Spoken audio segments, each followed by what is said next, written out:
پھر آپ علیہ السلام نے فرمایا کہ البتہ 7 قسم کے لوگ ہیں جنہیں اللہ کے عرش کا سایہ نصیب ہوگا.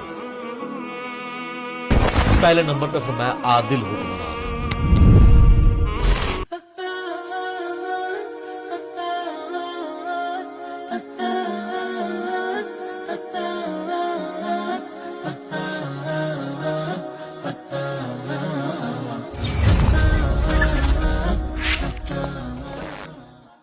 قیامت کے دن کی جو سختیاں ہیں نا، سورہ الحج کے سٹارٹ میں آتا ہے نا، اعوذ باللہ من الشیطان الرجیم بسم اللہ الرحمن الرحیم، پارہ نمبر 17 ہے نا جی. کیا سخت الفاظ ہیں. قیامت کے دن کے بارے میں اتنے سخت الفاظ اور کسی صورت میں نہیں آئے. یا ایھا الناس اتقوا ربکم، اے لوگو ڈر جاؤ اس اللہ سے، اپنے رب سے. ان زلزلۃ الساعۃ شیء عظیم، بے شک قیامت کا زلزلہ بہت بڑی چیز ہے. یوم ترونها تذہل کل مرضعۃ عما ارضعت، وہ دن وہ ہے کہ جب ہر دودھ پلانے والی اپنے بچے کو بھول جائے گی، چاہے وہ جانور ہے انسان ہے. کتنی محبت ہوتی ہے ماں کو. اللہ فرما رہا ہے بھول جائے گی اپنے شیر خوار کو. وتضع کل ذات حمل حملها، اور جتنی حاملہ ہے اس کا حمل بھی گر جائے گا. وَتَرَى النَّاسَ سُكَارَى، اور تم دیکھو گے کہ لوگ نشے کی حالت میں پھر رہے ہیں. وَمَا هُمْ بِسُكَارَى، حالانکہ وہ نشے کی حالت میں نہیں ہوں گے. وَلَكِنَّ عَذَابَ اللَّهِ شَدِيدٌ، Rather the punishment of Allah is severe. بلکہ اللہ کا عذاب ہی اتنا شدید ہوگا کہ آپ کو لوگ نشے میں نظر آئیں گے. سورہ المزمل میں آتا ہے کہ وہ دن ایسا ہے جو بچوں کو بوڑھا کر دے. If you persist in disbelieving, how will you guard yourself against the woe of the day that will turn children gray-haired? جب صحیح مسلم میں آتا ہے کہ 1.25 میل کے فاصلے پہ آگ برسا رہا ہوگا سورج، اور زمین اتنی دہک رہی ہوگی، ایسی صورتحال میں اللہ کے عرش کا سایہ کسی کو نصیب ہو جائے تو وہ آپ سمجھ لیں وہ اسی طریقے سے ہے کہ جیسے سخت گرمیوں کے موسم میں کوئی بندہ اسٹیڈیم میں میچ دیکھنے گیا اور وہ ایئر کنڈیشن والے شیشے والے باکس میں بیٹھا ہوا ہے.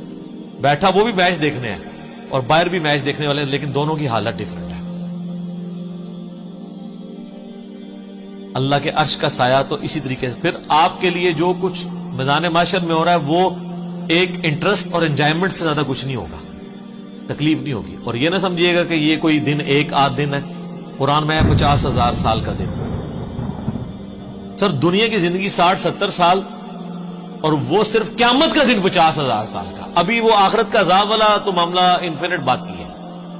اگر انسان کو دنیا میں نیک زندگی گزارنے کے اوپر آخرت کے جو ایک دن ہے قیامت کا دن، اس کا ریلیف بھی مل جائے، بعد میں جنت نہ بھی دی جائے، اس کی لائف ٹائم اچیومنٹ ہے. بھجن کریں نا 50,000 سال،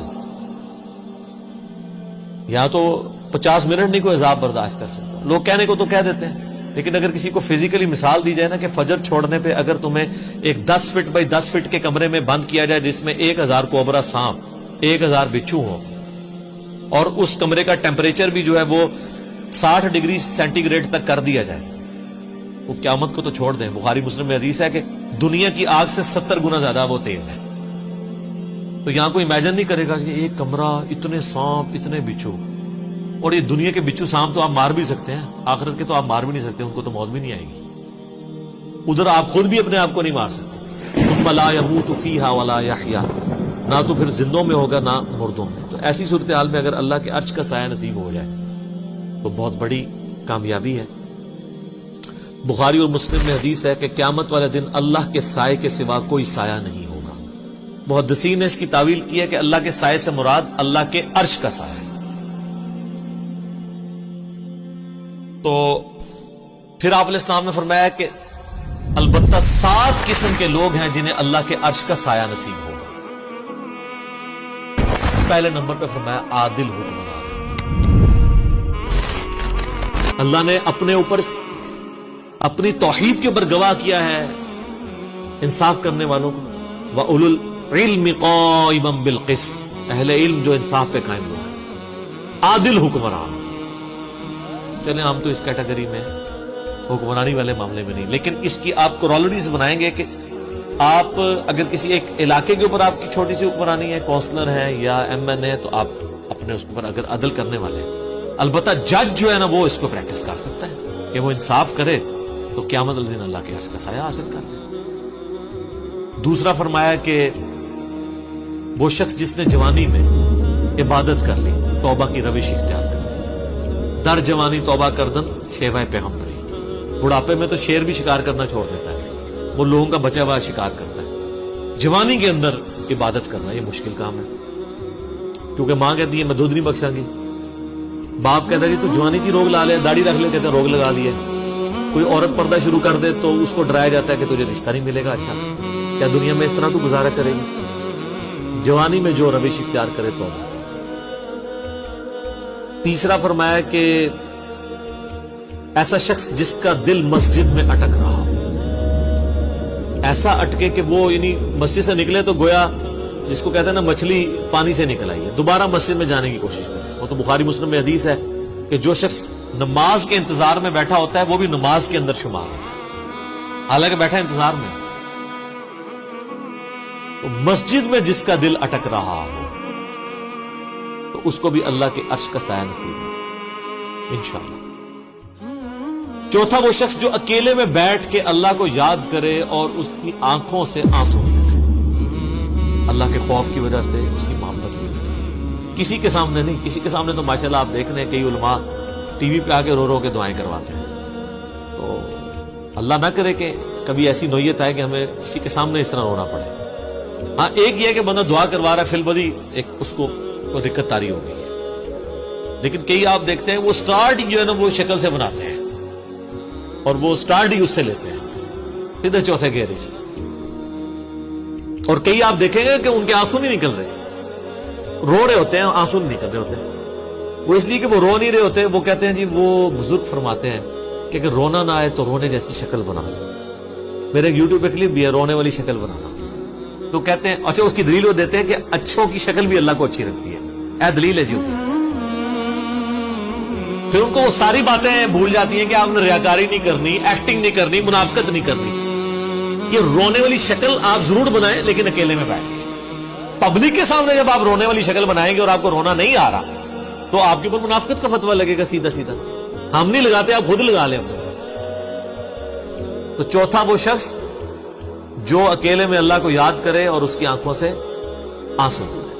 پانچواں وہ شخص کہ جسے کوئی اعلیٰ نسب والی عورت برائی کی طرف مائل کرے اور وہ اللہ کے خوف سے رک جائے اور وہ کہے کہ میں اللہ سے ڈرتا ہوں، میں یہ کام نہیں کروں، اسے بھی قیامت والے دن اللہ کے عرش کا سایہ نصیب ہوگا۔ اور چھٹا وہ شخص کہ جو اللہ کی محبت کی وجہ سے کسی کے ساتھ دوستی رکھے۔ اچھا اس میں بڑے پیارے الفاظ ہیں، وہ جب بھی اس کو ملے اللہ کی محبت کی وجہ سے ملے، اور جب بھی وہ آپس میں اکٹھے ہوں تو اللہ کی محبت پر اکٹھے ہوں، اور جب بھی جدا ہوں اللہ کی محبت پہ جدا ہوں۔ جس طرح میں سمجھتا ہوں میرے ساتھ جتنے لوگ اٹیچ ہیں، ہم جب کبھی بھی اکٹھے ہوتے ہیں اللہ کے لیے اکٹھے ہو رہے ہوتے ہیں۔ اس کیٹیگری میں نے تو اللہ کے شکر میں امید کرتا ہوں کہ میں بھی اپنے بھائیوں سے، یا میرے بھائی جو مجھ سے دوسرے شہروں سے بھی ملنے آتے ہیں نا، وہ فقط اللہ کے لیے ملنے آتے ہیں۔ تو اس کیٹیگری میں تو ہم فال کر سکتے ہیں بڑی آسانی کے ساتھ کہ جب بھی وہ اکٹھے ہوں تو اللہ کی محبت کی وجہ سے ہو۔ ذرا میرے ساتھ کسی کو کوئی منفعت تو نہیں ہے، نہ مجھے کسی سے کچھ چندہ لینا ہے، میرے ساتھ جو لوگ بھی آتے ہیں وہ اس لیے آتے ہیں کہ اللہ کی وجہ سے وہ محبت رکھتے ہیں۔ تو یہ کیٹیگری آسان ہے جی، انشاءاللہ ہم بھی اپنا ایک کیٹیگری میں ہم فال کر سکتے ہیں بڑی آسانی کے، اس کے علاوہ بھی کر سکتے ہیں محنت کرنے سے۔ بہرحال میں نہیں کہتا کہ ہم پہ کوئی ایسا امتحان آئے کہ کسی عورت کے فتنے سے ہمیں گزرنا پڑے، ٹھیک ہے، اس کے بغیر ہی جو ہے نا وہ ہم اللہ تعالیٰ اس بغیر حساب و کتاب کی جنت میں داخلہ عطا فرمائے، 70,000 لوگوں میں شامل فرمائے۔ تو اللہ کے لیے جمع ہو اللہ کی محبت پہ، اور جب جدا ہو تب بھی اللہ کی محبت پہ، اللہ کی باتیں کرتے ہوئے اکٹھے ہوں، جدا ہوتے وقت بھی اللہ کی محبت پہ جدا ہوں۔ اچھا یہ واحد وہ بات ہے جس کے اوپر نبی علیہ السلام نے تفصیلی گفتگو کی ہے۔ یہ 7 لوگوں کو جو عرش کا سایہ نصیب ہونا ہے نا، باقی سب اجمالاً ہے، عادل حکمران، دیٹس آل، اس کی کوئی آگے تفصیلات نہیں بیان کی۔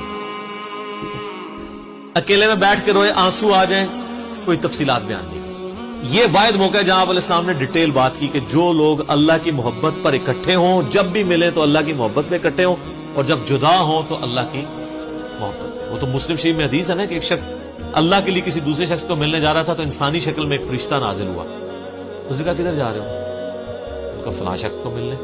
کیوں؟ رشتہ دار ہے؟ نہیں۔ اور کوئی منفعت؟ نہیں۔ کیوں؟ اللہ کے لیے، میں صرف اللہ کے لیے اس سے محبت کرتا ہوں۔ تو فرشتہ کہنے لگا مجھے اللہ نے بھیجا ہے کہ اس کو جا کے خوشخبری تمہیں سنا دوں کہ اللہ بھی تم سے محبت کرتا۔ کیا بات! ہمارا اللہ سے محبت کرنا یہ چھوٹی چیز ہے، اللہ کا ہم سے محبت کرنا یہ بڑی چیز ہے۔ وہ جو مولا علی کے لیے کہتا ہوں نا، وہ جو غزوہ خیبر والی حدیث ہے بخاری مسلم کی، کل اس شخص کے ہاتھ میں جھنڈا دوں گا جو اللہ اور اس کے رسول سے محبت کرتا ہے، اور اللہ اس کا رسول اس سے محبت کرتا ہے۔ دیکھیں اللہ رسول سے محبت کرنے والے اس وقت بھی اللہ کے فضل سے کروڑوں میں، لیکن آپ مجھے کسی ایک پہ انگلی رکھ کے کیا گارنٹی سے کہہ سکتے ہیں کہ اس سے اللہ اور اس کا رسول بھی محبت کرتا ہے؟ صرف اس نے ذہن نہیں رکھ سکتا، لیکن میں کئی لوگوں کے بارے میں گارنٹی دے سکتا ہوں کہ وہ اللہ اس کے رسول سے محبت کرتے ہیں، واقعی کرتے ہیں، چاہے ان کے نفس میں سستی بھی ہو۔ یہ کمال نہیں ہے، کمال یہ ہے کہ ادھر سے بھی محبت ہے، ایک طرف سے نہ محبت چلتی رہی۔ تو 6 بندے ہو گئے تھے، اور 7واں یہ ہے کہ جو دائیں ہاتھ سے صدقہ کرے اور بائیں کو خبر دے۔ اچھا یہ بھی آسان کام، کوئی مشکل کام، کسی بھی غریب کی مدد کی جائے۔ ابھی یہ جو کورونا کے دن چل رہے ہیں، آپ دیکھیں کئی لوگوں کے کاروبار اجڑ گئے ہیں، ان کے لیے بیسک نیڈز کو میٹ کرنا مشکل ہو گیا، تو آپ اگر ان کے لیے مدد کر سکتے ہیں۔ لیکن یہ ہے کہ اپنے اپنے رشتہ دار، اپنے اپنے جو قریبی محلے دار ہے، ہر بندے نے اس کو دیکھنا ہے، وہ اس کی ذمہ داری ہے۔ تو اللہ کا شکر ہے ہم تو اپنے طور پہ جہاں تک ہو سکتا ہے، جو ہمارے اللہ تعالیٰ نے جتنی وسعت دی ہے، کوشش کرتے ہیں، لوگوں کو ترغیب بھی دلاتے ہیں۔